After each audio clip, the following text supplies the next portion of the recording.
What is up, everybody? NFC West Roundtable. We're running it back on all four of our channels. So you might be watching on Jake's channel, Mike's channel, Brandon's channel, or mine. Either way, you are getting the content. And tonight, we're going to try our best to come to a consensus on where each position ranks throughout the NFC West. You'll see what I'm talking about in just a minute. But before we get there, I do want to shout out. We have an in-person event, the four of us, week 5, Rams versus 49ers, Thursday night football. Link is pinned to the top of every single person's chat. That is your way to get into that event. So basically the way it works, you click on that, you'll get $100 down. We'll get you a podcast, live podcast with us. It'll get you tailgate with us the day of the game and seats with us day of the game as well. $300 total, $100 deposit for now. And that's it. So it's basically first come, first serve. Once we're sold out, that is it. We will be out of pocket. I think there's only about 35 tickets available. I think around 20 have already been sold.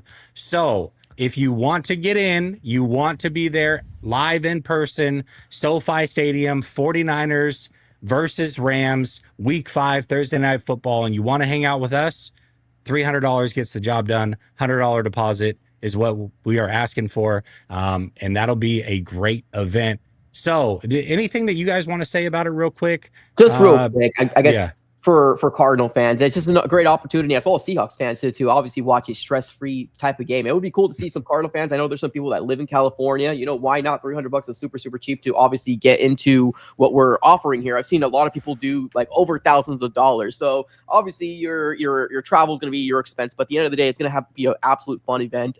Shout out to Roundtable Sports. We usually do go live here on the NFC West Roundtable on Tuesdays when the season starts back up. That's where all these guys come from. So I'm excited about doing this with you guys again.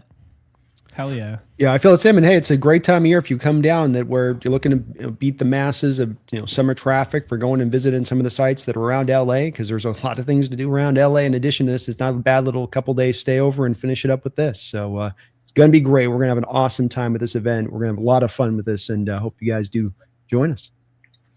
Yeah, I real quick, I just wanted to say, for the people that are doing that, really appreciate it. People that watch this, whether you're on Roundtable or you're over here, really appreciate on all of our channels. This has just, been a lot of fun. It's been a growing community. I still see it, on social media. People are like, oh yeah, I was watching Jesse, or I was watching. It's cool because just because the teams absolutely hate each other, just because a lot of the fan base hates these teams, doesn't mean we aren't all like one community. And I think we've kind of proven that. So I'm hyped to be here with 3 people that I have incredible respect for. And of course, shout out to Z-Bot, who I have incredible respect for as well. But the inmates are running the asylum in this one. Yes, sir. Yeah, absolutely. And I want to say too, I went to SoFi last year. It was expensive. I spent like $600 just on my ticket. So $300 to get in the game, get a tailgate, and get a podcast. It's pretty damn good deal at SoFi. SoFi is not cheap at all. It's a fantastic stadium, but every seat in there is very expensive. So to get a Thursday night primetime game, it's a really good deal. I appreciate Roundtable Sports for putting it on. And, for anybody that's interested, it is there for you. I'm just looking up one thing real quick, and then we'll get into the meat and potatoes of the show. Okay. All right, here we go. A couple super chats or members. PGZ becomes a new member. I got to imagine that's over with you, Brandon. That's me. Look at that hat. Look at that hat on PGZ. I know. Now you got that nice hat. I'm looking good. Looking good at that hat, Jeezy. There we go. Greasy's a new member. I don't know which channel that one's at. Is that you too? Okay, cool. That's me as well. It's good to have you. And then Barclay coming in and says, my peoples, Seattle, Arizona, and LA suck. There we go, Dave. I appreciate it. All right, so let's tee off this show. We're going to start with the offense and work our way through, but we're going to try to come to some sort of consensus here on each position and how we rank them throughout the NFC West. I have a feeling we're going to differ on some of these. Hopefully we can get a tiebreaker going and figure it out. Now, I did this on my own a couple weeks ago. it was actually harder than what I thought it was going to be. So I'm curious to see. I'm sure you guys are just going to agree with me, chalk across the board. So, this shouldn't take that long. But let's start with the quarterback position. I'll put yeah, real go quick, ahead. two baselines, just so I understand we're all on the same metrics, Yes. because sometimes this can be arbitrary and what guys weight. The two that stand out to me on this is that star versus depth. How much do we want this weighted from a consensus coming in for a team that may have a star at the position versus the depth cumulatively? Should we weight this more to star and how we measure it? I'll give you an example. When we get to D-line, spoiler alert, I have the 49ers last. I think the 49ers arguably have the best player on the defensive line with Nick Bosa. Not arguably, they do at this point anyways. But I don't think that they're the best defensive line. In fact, I think depth-wise, they have a lot of work to go with a lot of rookies. So hopefully that answers your question. But I think it's all beauty's in the eye of the beholder. Right. So, you may view it a little bit different, and then that's where some of the conversation comes in. Obviously, the quarterback position is like there's one player. So we're not taking depth into account for that one. So anyways, okay. Here's how I saw it. I'm going to put my rankings up, and then we can go around and debate it. Okay. So for me, I have Rams, 49ers, Cardinals, and Seahawks. Number 4. Is a tight end. Yeah. So bad is exactly. So actually, I'm going to start with you on this one, Mike, because I have a feeling if anybody's going to have a gripe on this one, it's going to be you. Yes. So, okay. A little bit of a gripe. Now, this might be the last year of gripeness for me. Now, I know we did this somewhat similar last year, and I had Kyler Murray in the second spot of the I think I had this list specifically and Geno Smith at the end. So to me right now, I know that there's a lot of going into this year for Kyler, for Drew Petzing, which is our offensive coordinator, just the Arizona Cardinals organization in general. Of course, when you put this order down, I scoffed a little bit because always in my mind, I'm always going to say I will take a Kyler Murray over a Brock Purdy. But I cannot lie to myself and say, okay, well, what have these two guys accomplished, right? I think that unfortunately Brock Purdy has accomplished more than Kyler Murray in, the sample size that we've seen from Brock Purdy compared to Kyler Murray. So last year, I would have griped a lot more. Of course, I'm going to scoff a little bit. If I had my rankings, I would be a little bit more, I would say Kyler at number 2. But seeing what we saw and what we're continuing to see this year is really, really big for Kyler. It really is. It's a prove-it year for Kyler. So I will be okay with this. I'm actually okay with this standing here from you, Jesse. I would actually give you kudos with this. Okay. All right. Does anybody have any gripe with the order of this? Or are we actually in a consensus? I'm in a consensus from my standpoint of it. I think you've got Stafford at the front. That's pretty easy. And as Mike just said, Brock's done plenty up until this point to put himself into that number 2 spot where Kyler still is in that. It's not that Kyler's bad, just he hasn't proven to what Brock's done. And, Brock had Debo get fat last year and Brandon Ayuk get hurt. And, yes. Thank you, Brandon. So we had to overcome that a little bit. I love that he said that. Fair enough. Man, that's so funny. No, I agree though on that. I think is Kyler the most talented quarterback or raw talent? Yes. Yes. Probably. But yes. I just think there's been this kind of point where people are like, oh, Brock Purdy's kind of the butt of the joke. I can't believe he made all that money. All right, now we're playing football again. Brock Purdy's a good quarterback. Let's not try to make this something it isn't.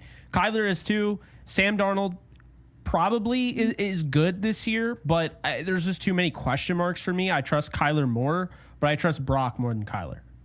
Yeah, that's a fair way to put it. I'm glad you actually mentioned in terms of ability-wise or who's got the more I guess breakout potential, right? Ability to do so, star potential. It is Kyler, but you guys are 100% right. We haven't seen it transform into wins and losses, and I would like to see that as a Cardinal fan. So yeah, I'm gonna agree with this.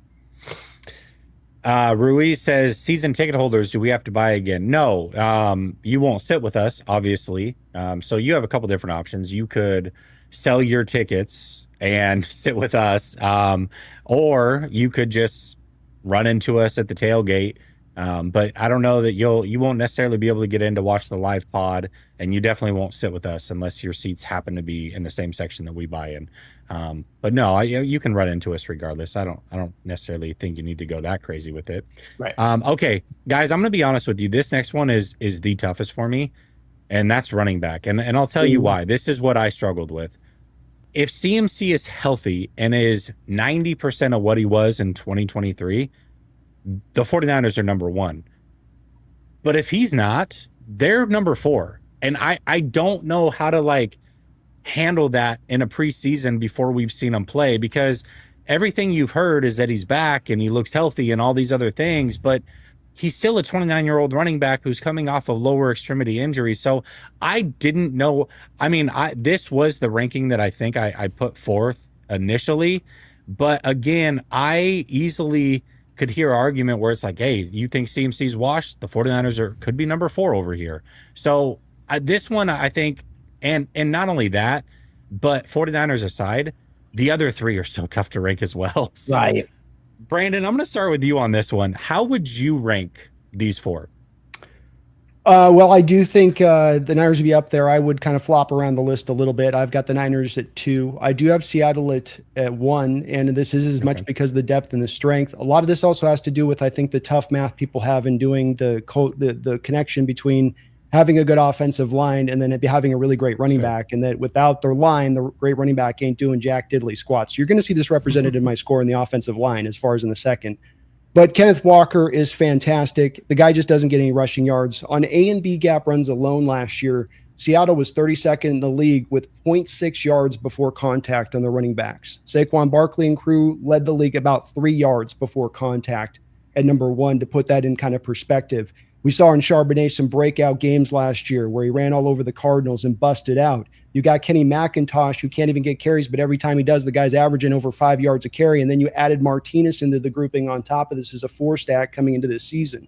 I think even the Niners can't even say necessarily, well, we got a use check. You've brought in Oots as your fullback, so you've at least got a fullback match in there to round that out a little bit. Not that he's going to be a use check by any measure. I'm not saying that, but I look at the Seahawks as much from the depth, but the talent too. You got 2 former second-round picks here rocking it up there at that point. I would then go with the Cardinals, because I think what Connor's done, though he might go down this year and might finally hit that wall, I think he has proven himself as a running back and how legitimate he's been and what he's done. I think that Benson also showed some flashes last year behind him, the kid that they took really high in the round. I think he got some depth beyond that. I'm forgetting off the top of my head.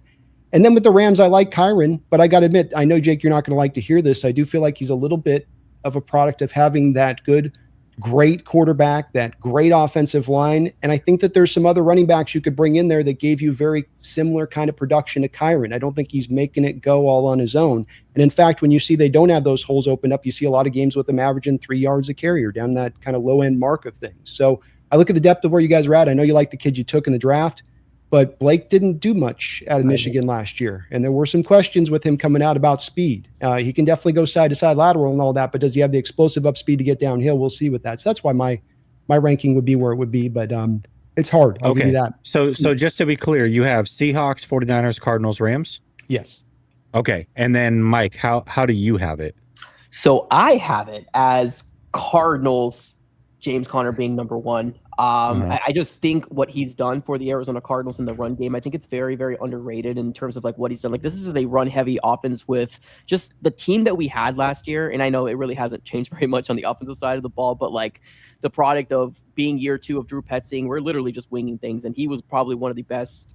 You couldn't bring this guy down with one arm tackles. Like you had to actually had multiple guys on James Conner to bring him down. I think that if James Conner can stay healthy and Trey Benson gets a fair dosage, we're probably going to be seeing like a 60-40 split with Trey Benson, which will hopefully help James Conner stay healthy at the end of the season. I think we have a really good 1-2 punch. I was a big fan of Trey Benson. I'm out of Florida State, so excited to see him finally get the opportunity. So I'm going to kind of lean on my homerism / stardom of James Conner and the depth of what we have at the number 2 role. Then I'm going to go over to the 49ers and Christian McCaffrey. I've already heard all the kind of the rumors out there that he's kind of lost a step, and I find it very amusing with everybody kind of going back and forth. You know, internally, it's amazing. But whoever's there, like depth-wise, as long as you're in the Kyle Shanahan system, I feel like you're going to be a really good running back. It's absolutely wild. After that, I do got Seattle with Kenneth Walker and then Kyren.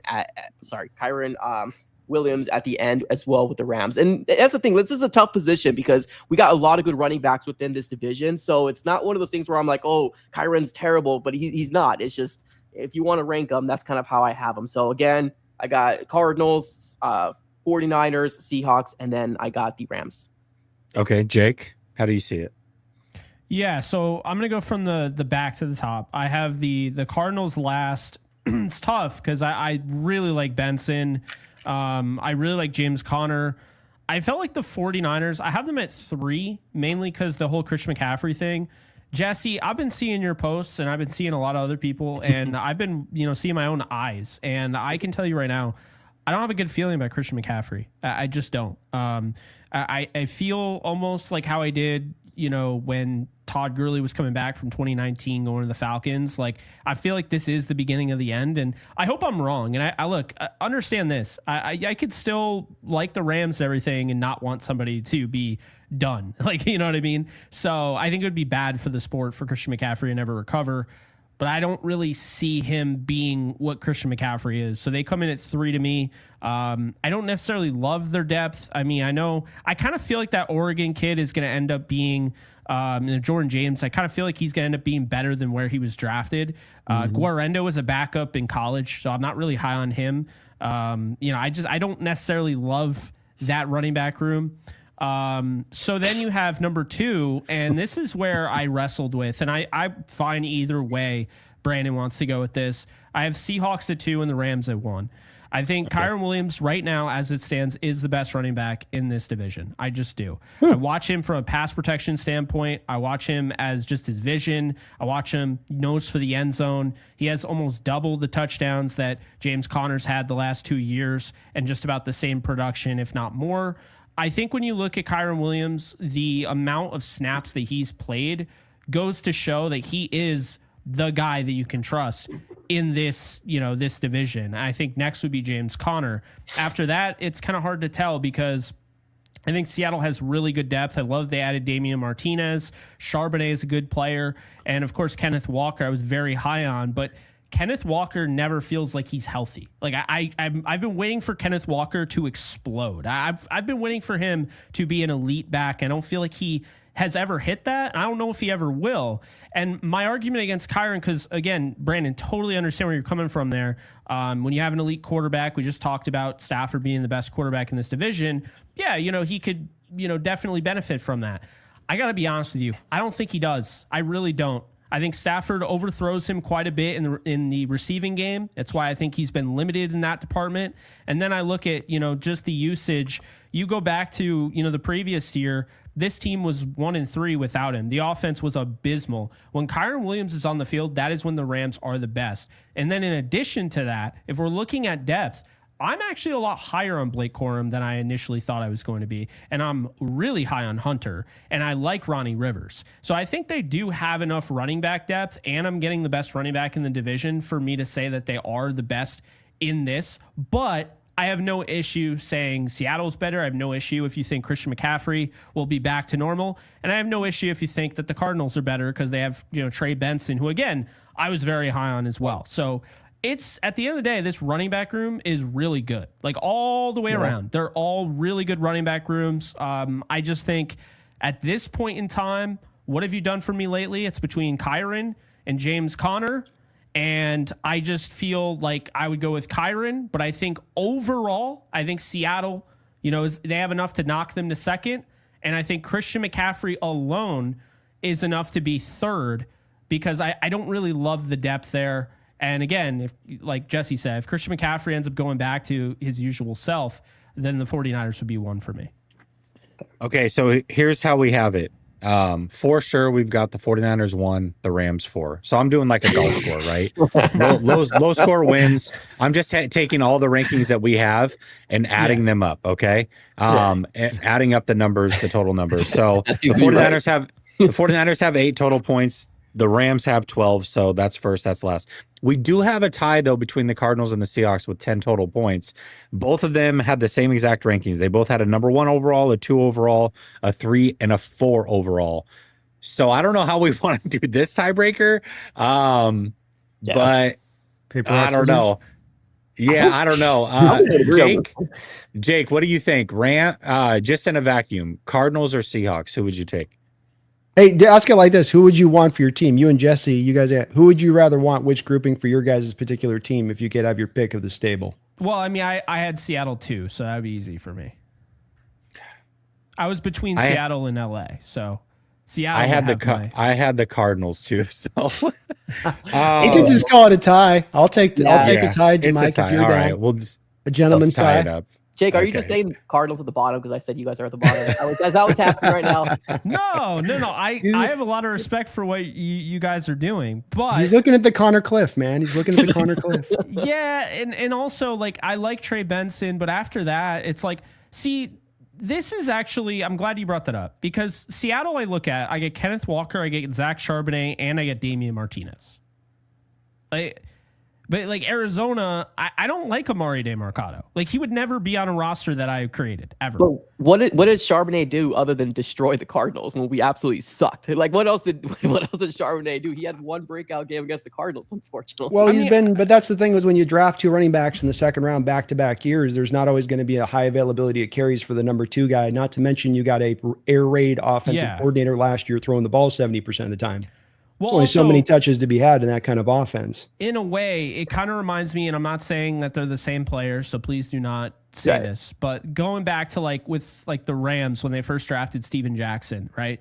You had Steven Jackson, Marshall Faulk. Why didn't Marshall Faulk have a breakout season? Well, because Marshall Faulk and Steven Jackson were basically splitting carries. But when you see Steven Jackson on the field or you see a Zach Charbonnet on the field, they are still productive, right? And when you saw Marshall Faulk on the field, or if you see Kenneth Walker on the field, they're still productive. And that's not a great offensive line. It's just not. So I've been waiting for Kenneth Walker to become elite. Okay. So he may never be that, but they're really good. And like I said, Damian Martinez, that's one of the biggest steals of the draft. And I've made very clear, I think Seattle absolutely killed the draft. I think Seattle won the draft as far as everybody's concerned.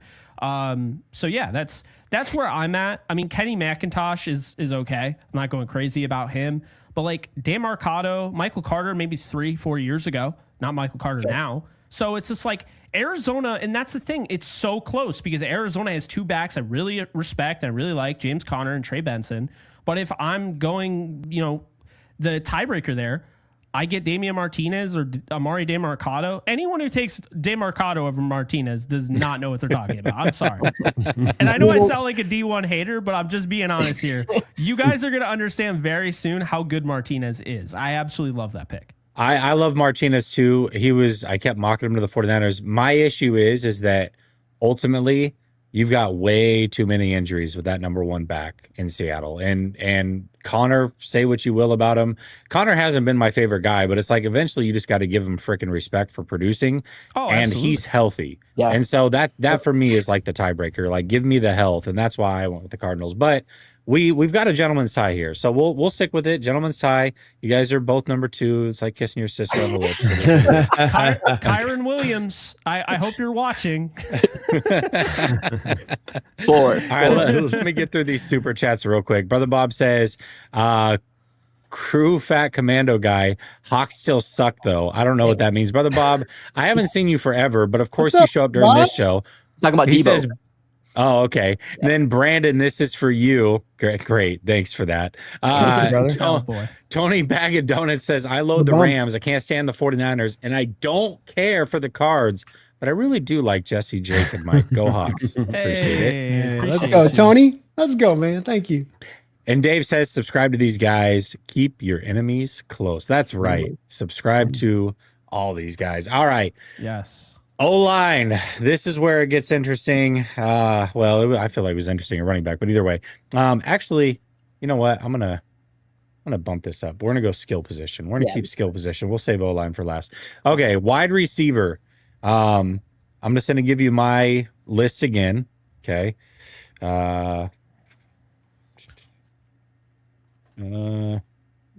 No. Hold on. Who did I do? Oh, Cardinals. Jeez, Jesse's been blunt today. I know. I feel like we give a baseline and then we can talk about it from there, right? Yeah. So, the reason that I went with this is obviously the Rams have Puka Nacua and Javonte Adams. They're number one. I don't know that there's a debate there. Marvin Harrison is supremely talented, but you got to prove it first. You got to prove it first. And also, I don't know who to trust there. Cooper Kupp, to me, seems like he's washed. JSN seems like he could be a stud, but he was the number 3 guy entering last year. So I got to see something from him. Yes, Brandon Ayuk is injured, but it's not like he's dead. He'll be back. He's still young. And Juwan Jennings is a good player that we know. And Ricky Pearsall was a first-round pick. So for me, that's why I chose that order. I'm sure there's going to be arguments here again. Mike, I want to hear from you, actually, because you've got a heck of a receiver in Marvin Harrison Jr. Get at him, Mike. Yeah. Get at him. Pure talent, but I got to hear this. Yeah, well, let's get this going. I saw this order and I was like, disgusting. Okay, well, let's agree. Number one, I think we can all have consensus. Adding Devontae Adams there is Rams, man. I'm not even going to debate that. Let's talk about the other guys in the end. I don't know why you're consistently trying to sell this, Jesse. Like, okay, Brandon Ayuk is good, and Brandon Ayuk provided what he provided, right? But like, there's just no way in my mind. Like, no, you guys don't even like Ricky Pearsall. Like, let's call it like it is. Like Juwan Jennings, I think. Boys. You know, he's a solid player. I'm not going to come out here and badmouth him. I'm really not. So solid player, but like, come on, man. Let's stop making it like it is. Marvin Harrison Jr. was the 4th overall pick, and I get it. The biggest knock on Marvin Harrison Jr. right now is the fact that he was not a contested catch guy. It's not all on Marvin Harrison Jr. And I'm not going to come out here and say, oh, watch the tape, because nobody wants to watch Cardinals football in 2024. But the thing is that there was so much things that happened against Okay. There's so much things that happened against Marvin Harrison Jr. It wasn't just Marvin. It was the scheme. It was Kyler. It was everything that was in there. There was so much dysfunction and miscommunications between the quarterback one and wide receiver one. It pains me to have Marvin here with everybody. Well, that's not everybody, but there's a portion of Cardinal fans as well as NFL fans feel that Marvin Harrison Jr. does not deserve to be, in the top echelon of these rookies guys, because they think of obviously Brian Thomas Jr., Malik Neighbors, and Ladd McConkey. And to their own right, they did very well. Marvin Harrison Jr. is going to have an absolute breakout year. He is working on all the things that he was not great at, or at least the criticism said. Matt added muscles on muscles, man. He's going to help his contested catch. He's going to help his beating the guy at the line, and the 50-50 ball is going to be there, right? So I actually have the Arizona Cardinals sitting at the number 3 spot. Yeah, okay. 3 spot. So I have the Cardinals sitting at the 3 spot. I want to see what Marvin Harrison Jr. and Michael Wilson can do. I've been a big advocate of saying things like the Cardinals need to go after another wide receiver. We need a little bit more. So I'm not going to come out here and sit here and say, oh, we're number 2, when I clearly don't think that we're number 2. I'm going to say next to LA, I will put the Seattle Seahawks there. Just because, I don't know. I really do like JSN. Actually, who else you got? Oh, Cooper Kupp. If he can stay healthy, he's solid. So yeah, that's why I have Seattle there at 2. I have the Cardinals at 3, and I got 49ers at the 4. Come on now. Come on. At 4. We got 49ers at 4. That's my rankings. Just respectful. I do want to answer this real quick, because somebody said, what's he talking about? Me, and saying that JSN had 1,100 yards. That's true. What I'm saying is he entered last year as their number 3 option. And then obviously he played very well, but he's going to get number 1 recognition this year. Can he be that guy? I've got to see it for a year when you're getting number 1 coverage play in and play out. Brandon, let's go with you. Who do you have? What's your order here? I am so in agreement with you on this across the board, actually. Marvin Harrison may have muscles on muscles, but he doesn't have a quarterback that can throw in the middle of the field. And you guys did nothing the rest of this offseason to reinforce that receiver position. Greg Dortch, are you kidding me? It's not going to work. Seattle's got potential, but it's potential. It's paper potential. And Cooper Kupp, can he get through a season healthy? I'm hopeful. I'd love to see it. The local kid come back and make good, man. It'd be awesome, but I'm not going to get too in the weeds on that, as far as that's probably about right. Niner-wise, I did go back and forth on this one between the Seahawks being 2 or the Niners being there. A lot of this is heavily upon the back of IU coming back from that knee injury, which a lot of people would say is catastrophic, and a history of that is given that you don't tend to come back off the next season of that at 100%. Maybe you can eventually recover, sometimes not, but you don't come back the next season 100%. While Juwan Jennings has solidified himself and Pearsall gave you some flashes there, it's about all you got at that point once you get past that side of it. So I did still go there because of the Ayuk presence, and LA's easy on this one. Okay. And you're going to be our tiebreaker, Jake. So obviously we got the Rams #1. I don't think we got to debate that so much, but who do you have 2, 3, and 4? Yeah, this one was tough for me because I really like what Seattle did going out and getting Torrey Horton. I don't know how much he's going to impact, and I'm not really that high on Scantling, but I know what he can do, at least stretching the field. Cooper Kupp isn't what Cooper Kupp used to be, but he's still, an effective player. Could still have 1,000 yards if he stays healthy. A lot of people don't realize that. But JSN, I think, can be an absolute star. Like, I think he already is, really. So I like that. I am going to go with the 49ers, though, because I think that there is an underrated player that no one even mentioned. We talk about Brandon Ayuk not being dead. I hear Pearsall all the time, right? But I never hear Juwan Jennings. Yeah. This guy's better than anybody on Arizona. You're high. He might be starting over anybody in Seattle. Okay? He is an absolute stud. I've been on him for a while. And was not shocked that he had the season he had last year. And mind you, last year, Brock Purdy wasn't what Brock Purdy was the year prior. So just think about what he could have done if he got like a really good Brock Purdy. Now, I think Brandon Ayuk is still really, really good. I am going to say that the 49ers are 2. I'm going to have Seattle 3 and Arizona 4. I don't know what Arizona was thinking, not really addressing the wide receiver room. I like Marvin Harrison Jr., and I'm not one of those people that's like, nah, he's a bust, like it's over, like whatever. But I also resonate with Brandon. Greg Dortch is a nice little story, okay? Remember when the Rams had him as a UDFA? I liked him, but come on, really?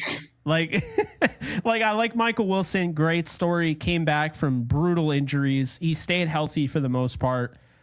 A really good player. But I was waiting for them to make something like go out and get an Ibuka or somebody like that, and they just didn't do that. So, they didn't even get like a Jack Besh or anybody. They did not do anything. So I have it exactly how it is. Rams, 49ers, Seahawks, and Cardinals. But I think the Seahawks are getting close to the Niners now. But the Niners get bonus points for getting rid of Deebo Samuel because that made the entire wide receiver room better. Do you guys feel like it's Kyler Murray that's bringing down Marv? Be real with me.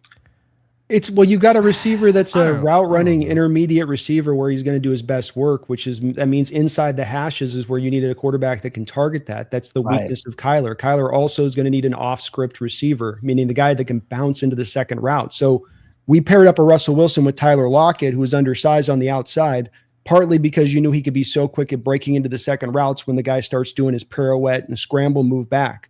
Marvin's more of like needs to know, prefabricated where I'm going on my route, and he can be devastating in that way. But that's not a great pairing between the two. Just my opinion. Fair. Yeah, I'm trying to rank them individually. I will say that I think that Kyler Murray's skill set does not match with Marvin Harrison's at all. I think that Marvin Harrison, if he's at his best, is going to do work over the middle, and Kyler Murray, we make all the short jokes, but it's true. I mean, when you're a smaller in stature quarterback, you're not going to see over the middle of the field cleanly. And you have to do. Russell Wilson did it his whole career. We watched it for years where he did a lot of his work outside the numbers. Kyler Murray does a lot of the same things. And so can Marvin Harrison win that way repeatedly? He's talented. I mean, if that's the way you're going to make him play, sure. But he would be better off if you give him the full route tree. You give him in breaking routes. I feel like that's when he would be at his best. And I don't know that Kyler's ever going to be able to take full advantage of that. So it is an interesting pairing for sure. I will say, I tend to, when I look at these players, I try to see them with like a perfect situation. So like, what are they really? And kind of take the quarterback away. Right. And to me, sure, like if Marvin Harrison Jr. was in a perfect situation, if Ayuk, if Puka, if Devontae, all these guys, right? I think we're talking about Devontae and Puka being 1-2. Depending on however you put them, I think Devontae Adams is going to have a better year than Puka Nacua. Heard it here first. I do. As long as he stays healthy. But I think JSN and Ayuk and Juwan Jennings is that next tier. I don't think Marvin Harrison Jr. is there yet. And when you've already seen guys like Malik Neighbors kind of announce themselves as like, wow, this guy is going to be special, I think that puts a lot of, puts a lot of pressure on Marvin Harrison Jr. I think his expectations are a little unfair because I think he's been fine. I don't think he's a bust, right? And I think he's a very good receiver. So I think I would probably go, if I was like ranking them, it'd be, Devontae, Puka. I would probably say JSN has the nod over Ayuk based on availability, right? Then I would probably say Juwan below Ayuk, maybe right on that platform. But then I'd probably say Marvin Harrison Jr. is right after that. But this is where like the Cardinals take a hit because who are you really naming after? I mean, Michael Wilson's good, right? Yeah, he's solid. But like Greg Dortch, I mean, like Tutu Atwell, I don't even know how much he's going to get like on the field. Like I really don't know. And I think Tutu Atwell is a lot better than Greg Dortch. And Greg Dortch is starting for you. Like Tutu Atwell is probably going to start, but he's not going to be on the field at all times. They're going to run 12 personnel. They're going to have, Terrence Ferguson out there. They're going to have Colby Parkinson. They're going to have Tyler Higbee. I don't know. Then you have other guys that are interesting. Zay Jones, who's been productive in the past. What is he now? I don't know. Simi Fehoko always felt like he had the talent. But I don't look at the Cardinals and I'm like, wow, I'm really worried about this wide receiver room. This is going to keep up my defense at night. No, but like having to figure out Ayuk and Juwan Jennings, that's something. And we don't know what Pearsall can be. And I'm still not out on Jacob Cowing. And then, you have the Seattle team and it's like Cooper Kupp, he's still a very nuanced player. And, he can find soft spots in the zone. And JSN, I think, can be a star. And I'm really high on Horton.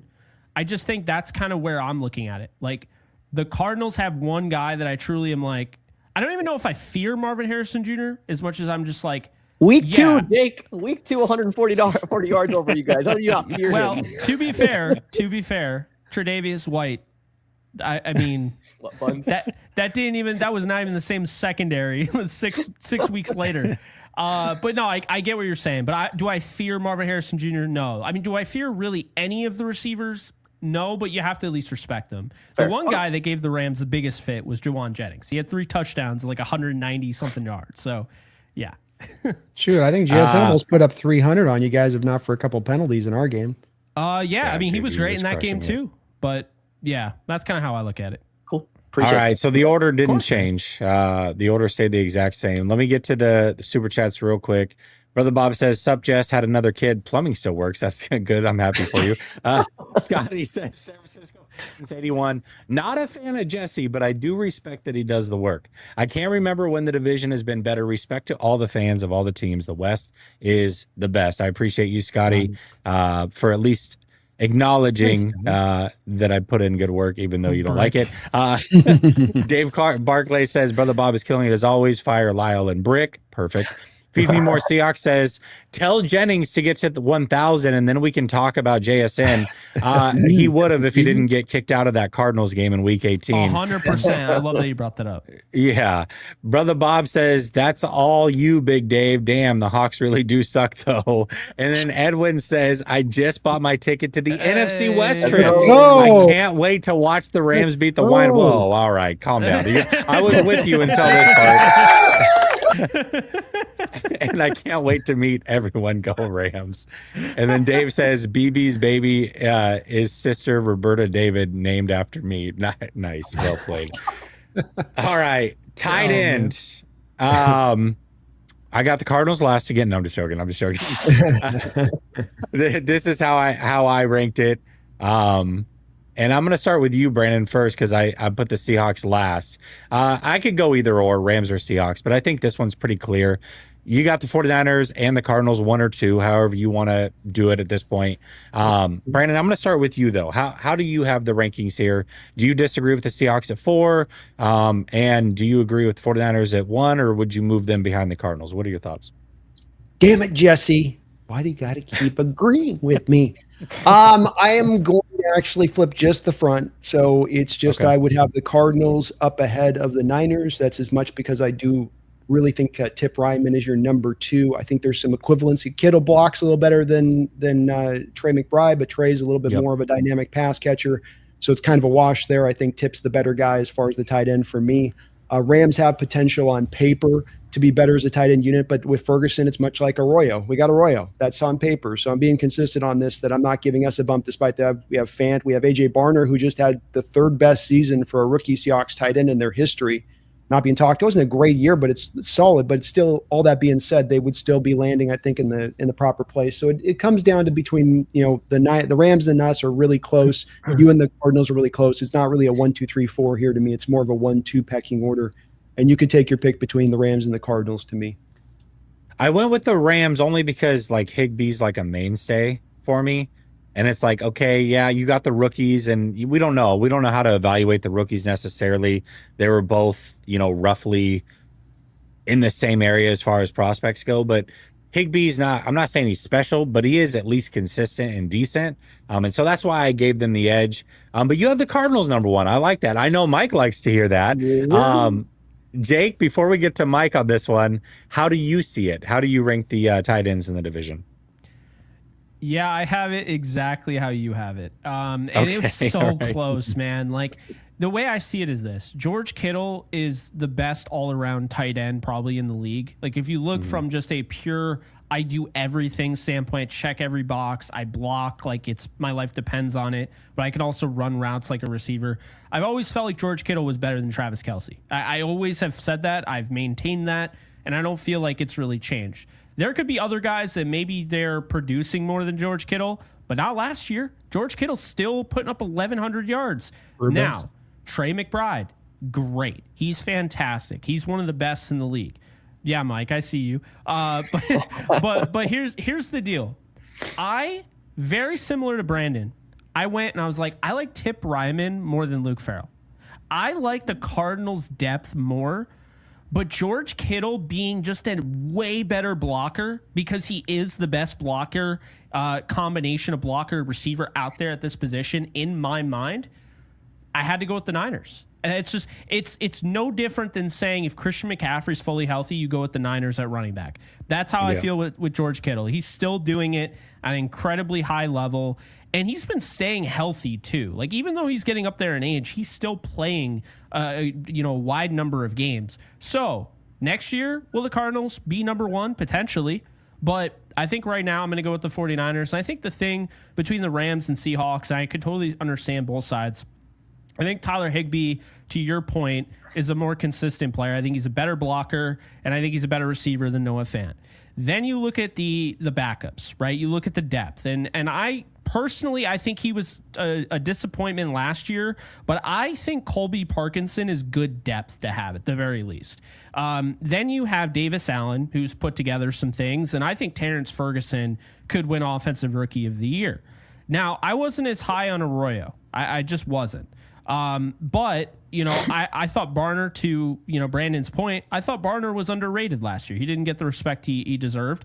Saubert sounds like most of his career. I always thought he was kind of underrated as well. So I don't mind any of these tight end rooms. I think there's clearly 2 consensus top tight end rooms, but I don't know. I think you could go either way with the Rams and Seahawks. I wouldn't complain. I'll go with the Rams because I'm higher on Ferguson than Arroyo, and I like Higbee more than Fant. That's really what it comes down to. Okay, I like it. Mike, why don't you sell us on why the Cardinals are number 1 here? The Cardinals are number 1 because Trey McBride is the next up-and-coming superstar at tight end, and it's not even... He's already a superstar. I mean superstar. We're going to be not talking about... Super-duper star. He's in commercials and stuff. It's going to be real, man. I mean, the only thing really holding Trey McBride back is the touchdowns, like the amount of touchdowns that he had. But, I mean, we're talking about potentially even in fantasy. People are going to be using him maybe the first tight end off the board. I definitely do think he's going to be that guy here in 2025. Now, I have Cardinals at 1. And here's the thing too, Tip Ryman, I appreciate you guys for obviously giving love, and because we do that 12 personnel, 13 personnel kind of sets, it makes sense that we use them a lot. But we do also have another guy named Elijah Higgins that the Cardinals ended up bringing in 2023. I believe we dropped him in a late round pick. He's been used as a player as well, so I believe we got more depth when it comes down to overall Cardinals versus 49ers. So yes, I'm not going to disrespect Kittle. I think Kittle's all-time great. He's still doing it at the age of 31. So kudos to him, but I got to give the nod over to my guy, Trey McBride. So I got Cardinals at 1. I got the 49ers at 2. And then I guess it doesn't matter afterwards. Just kidding. And then just I'll give it to Higbee just because I think Higbee has proved a little bit more than Fant has. Fant had so much hype in the draft, and now obviously the Seahawks didn't draft him, but I don't know. It was just very, very, I don't know, kind of a letdown when he came to the NFL. So I got, again, Cardinals, 49ers, Rams, and then Seahawks. Okay. Perfect. So we've got another tie. We've got 49ers and Cardinals, number 1, tied for number 1. And then obviously at 3 and 4, we've got the Rams and the Seahawks. I think, you know what, guys, we're 45 minutes in. So here's what we'll do. We'll finish with the O-line here. If you guys are down, next time we do this show, we'll do defense and head coach. And then we'll come up with a consensus. But tonight we'll be able to at least come up with who we think is the number 1 offense based off of the golf scoring system. So let's get into the offensive line. And I'm going to give you the rankings that I had, and then we can kind of go from there. Let's see. Yes, you. Okay.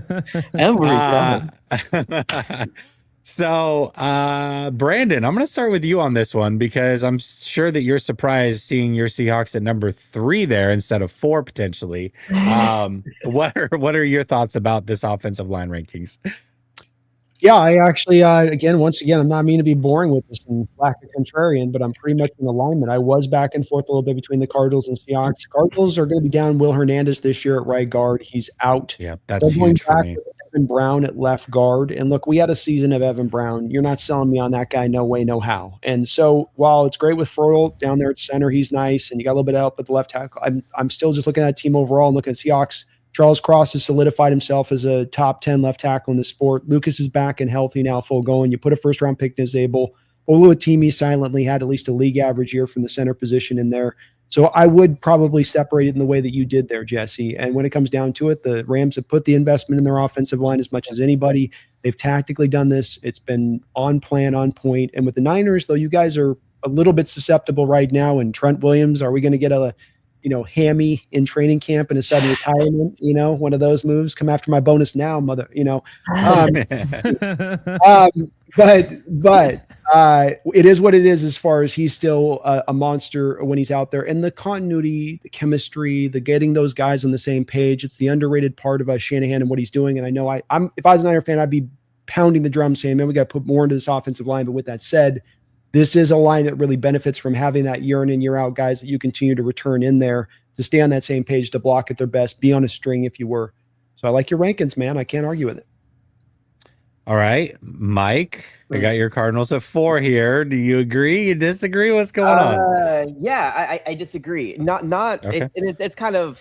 It's not one of those things where I'm like, oh, Cardinals are number 1. No, not at all. But yeah. I definitely don't think we're at the bottom. I think the Cardinals have put in some very high round picks to try to bring in that talent. Now, yes, Will Hernandez being hurt, but every year that he's been with the Cardinals, he's been hurt, unfortunately. Now, there is still a chance that the Cardinals can bring back Will Hernandez. I think he just got to obviously pass the physical, and it might be maybe a little bit more towards the season. If they were to bring him back, I would feel more confident. I'm going to be real. But I think the Cardinals right now are really looking at their 3rd round pick that they ended up drafting last year in Isaiah Adams out of Illinois. So I think they're going to go that route. Fro Holt has been one of those guys that we ended up bringing in, and he's been a absolute wonder in the center position. Now, the whole right-hand side of the line, it's a little scarce, but Jonah Williams was battling some injuries here and there, and I do think that hopefully he can get it going. And then Evan Brown, he's not actually, he wasn't very bad for the Cardinals at all. I mean, when he's played for the Cardinals, he actually was pretty solid. I think we had a pretty solid offensive line, and it kind of felt like it was pieced together. The only really difference that I would actually change here. Now, actually, let me ask you a question real quick, Jesse. Is Williams coming? Williams, is he going to play for you guys, or what the hell's going on? Yeah, he showed up. He showed up and he's practicing right now. Okay. So yeah, the only reason this is the first time in 10 years that he showed up and actually practiced at minicamp. So okay, that's the only reason I'm keeping you at 2, just because of that man right there. So I'm going to switch over the Cardinals with the Seahawks. So I have the Cardinals at 3, Seahawks at 4. I got 49ers at 2, and then the Rams at 1. Okay. And then Jake, how do you see this? Yeah, so I'm going to make a slight change on mine here. So I see the Cardinals last. I like, a decent amount of what they have there. I like Paris Johnson. I like Froholt. I think he's kind of underrated. I don't love their depth. Like I was looking, I just don't love, I don't feel like there's another 5. I don't even think there's another 2 guys that I trust after the starting 5. So then you look at number 3, it's actually San Francisco for me because I actually like what Seattle did a ton. I think Christian Haynes was a hell of a pickup 2 drafts ago, I believe. I like Abraham Lucas more than other people, Charles Cross. But I think Ray Zabel is the one that kind of puts it over the top. I probably would have gone with the 49ers if they didn't address the offensive line. But I love Gray Zabel because he can play every position on the offensive line, whether he's guard or center. I don't know what they're going to do him at. I think probably left guard. But I think Oluwatimi's always been a guy that I liked his game coming out of Michigan. So I'm going to say, I think Seattle, gets the nod there because Christian Haynes, I think Bryce Cabledew was a good pick. I think Josh Jones being there. I really like Lomea as well. So they have guys, in my opinion, that are like the next man up type of guys. So I tend to like that more than what the Niners have. And really, I might even like the Niners backups more. But I like the Seahawks starters, I think. I like them more. I don't like Jake Brendel. I don't think he's a starting worthy center at all. Ben Barch is okay. I don't think that's a great. I think really you have 2 great players on the offensive line. You got the best tackle in the league when healthy in Trent Williams. And you got Dominic Pooney, who's one of the best guards in the league. But after that, it's like, I don't like Colton McKivitz. I don't like Brendel. I don't really care for Barch. You got Dillard, Burford, Hennessy. I like that you picked up Connor Colby, Nugent. So you have some guys in the back end, but I think Seattle has better starters. And so for that reason, I had Seattle at 2. Okay. Well, the consensus says that we're keeping this same order. Let me give you guys something interesting here. So I've added up all of our scores from each spot, given us a 1 through 4 in every spot, and come up with the total points. Golf score wins, obviously lower score the better. Right now, and this can be deceiving, but here's how we rank the offenses overall based off the scoring system. Wow. I will say this. I heavily disagree with this. So, tell me why the Cardinals are number 4, Jesse. Tell me why. Well, no. Actually, I would put the Rams at 1 because you got to understand the Rams. We look at the most important positions. Quarterback and offensive line are the most important positions, and that's where the Rams are at number 1 overall. And then again, running back is like we're this close. If CMC is not right, this easily could have the 49ers at number 4. So I actually, even though our point system would have the 49ers, the Rams, the Cardinals, and the Seahawks, if I were to rank these offenses and where they finish this year, I would go Rams, 49ers, Cardinals, Seahawks.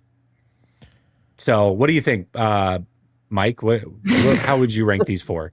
Sorry, overall, I jumped the gun there. Overall. My bad. No. Yeah, I would actually have the Cardinals at 5 somehow. I know there's only 4 teams, but in the UFL somewhere, huh? Oh, damn. Okay. I mean, here's the thing. I think the Rams are the number 1, so I don't think there's any really debate there. I think there's a lot of question marks around the Brock Purdy situation. So yeah. I get when we were talking about Brock Purdy, he has accomplished more. So I will give the benefit of the doubt that he's going to be there at 2, or at least the overall. If CMC is right, the wide receiving core is good, I guess, at least for these guys. But yeah, I guess Cardinals can be 3, and then Seahawks at 4. I guess I'm cool that I'm at the bottom. I'm cool.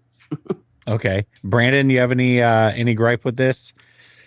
I mean, I might where it comes to the Cardinals and Seahawks, but it's close. And I think a lot of this is about paper and what looks good on paper versus what we've seen. And what we've seen, that's fair enough to put Seattle as the 4th offense versus where they've been and where the lines up blocked at and how little holes they open up for running backs in the ground game. But you are taking a substantial step forward with Kubiak from where you were with the college coordinator last year. And I don't think that can be understated in a major way. Still, I wanted to walk into this not doing the imagination game, but actually doing what we've kind of more tangibly seen game. So you got to give the nod from that respect of things. I will say, obviously the 49ers and Rams have the benefit of offensive-minded head coaches. I think Drew Petzing sucks, and Kubiak will probably be better. So that could even things up. But I don't know. I think this is going to be the consensus. Jake, you agree with this ranking here, or would you change Seahawks, Cardinals, us, you guys? What do you think? I would go Rams, 49ers, Seahawks, Cardinals, but I think I'm done with you guys. I'm done with you guys. I Sam think, Darnold? I Come think on. well, no, because I think it's so close. Like, so I was doing it, over here, and I have the 49ers, so I gave them, let's just say, give them 3 points. You got 2 for running back, so that would be 5, and then 2 for offensive line, so you got 7. And then you'd have 3 for wide receiver, so that'd be 10. And then tight end, you get 4 from me, so that'd be 14. Yeah. Then Seattle, you'd get 1 for tight end, 2 for wide receiver. That's 3. 3 for offensive line. No. You're off on tight end. You want to flip it around. Well, okay. Are you doing opposite? Because low points should win. It should be golf score. Well, yeah. I was just kind of giving like 1 for tight end, like 1 point. Okay. Oh, I see. You're just saying tight end. I got you. Okay. Yeah. You're flipping it. Okay, that's fine. Yeah. So it'd be 1, 2, 3. So that'd be 6, and then 3 with the running back. That'd be 9, and then 10 for Seattle. So double digits. 49ers, I think I said 13. Seattle 10. And then Arizona, I had 3 for tight end. I had 1 for wide receiver, 1 for offensive line, 1 for running back. So, obviously, if we're doing the math there, that's 6, and then you'd have 8 for quarterback. So that's how I did it. And I don't think it's that far off, because I think, really this is kind of how I think the division's going to go. I think all 4 of these teams will be over 500. I've said that. But I think Seattle's just a tick better than the Arizona Cardinals. And I think the 49ers are just a little bit better than Seattle.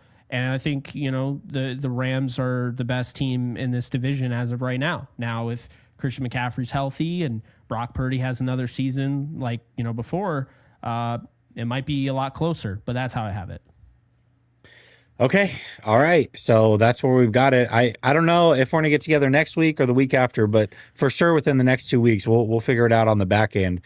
The next time we get together, we're going to do defense. So we're going to go through all the positions, and then we will do head coach, and then we'll come to a consensus.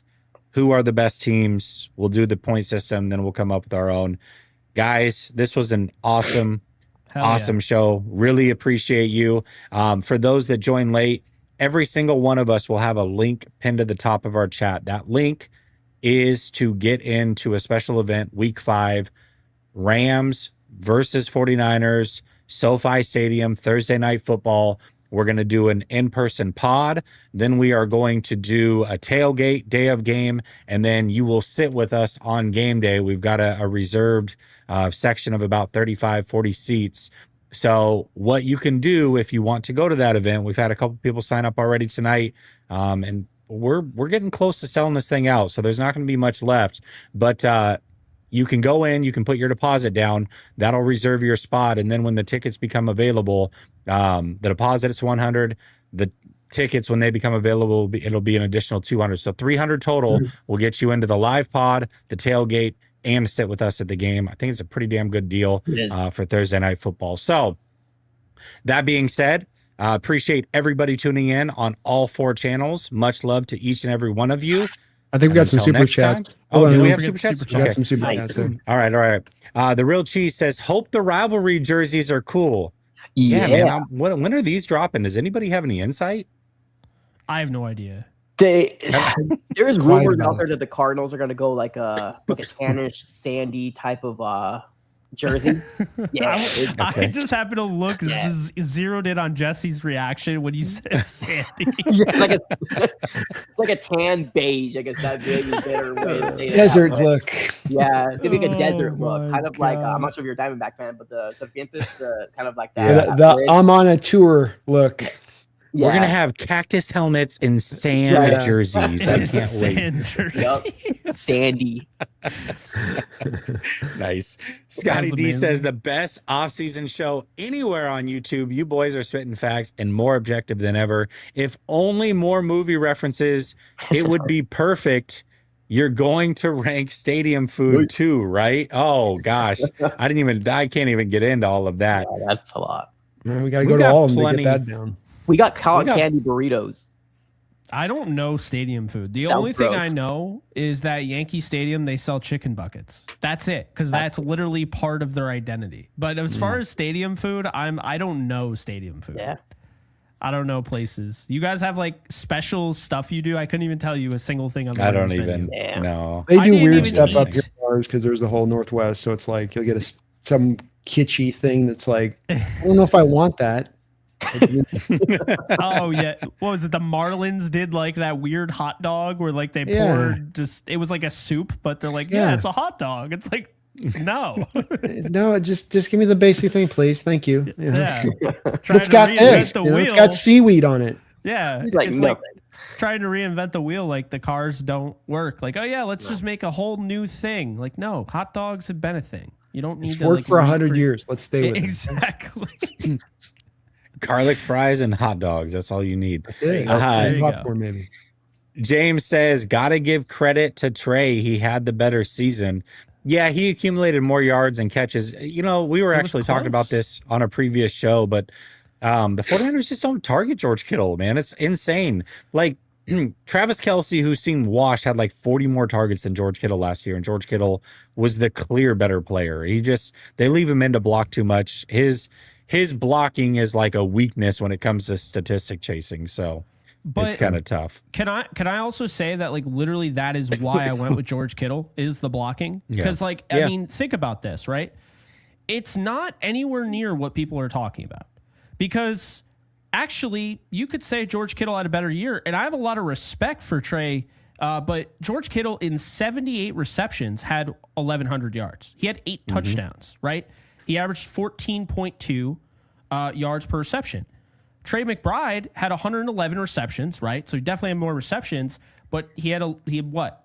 Like 46 more yards, 2 touchdowns, and he had a 10.3 average. So I'm getting the more explosive player in George Kittle, and he's astronomically better as a blocker. That is how I went to that conclusion. I'm not hating on Trey.